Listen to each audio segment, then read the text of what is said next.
So we practice dhyan, meditating on the form of ourselves, our divine being, and the form of our Ishta Devata, and his divine eternal consort of compassionate, love-filled energy dancing in his mind and heart, known as Radha. So we meditate on Radha and Krishna in our hearts.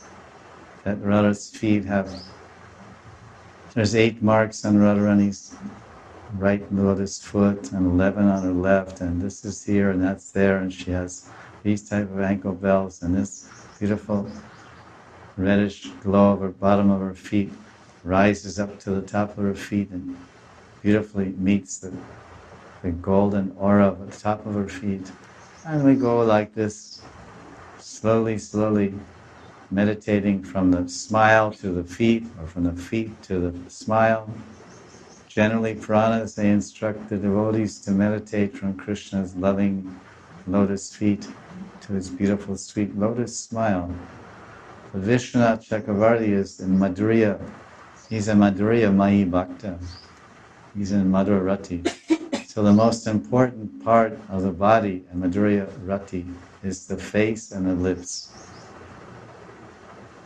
Please, Adara Amrita Sincha, Dedo.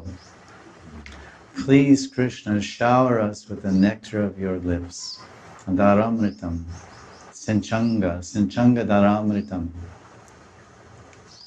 So he says in his book, Rupa Chintamani, first the Bhakta, the Gaudiya Vaishnava, who is following my teachings, Mahajano Yena Katal Sapanta, who's following me, like all of us are, first meditate.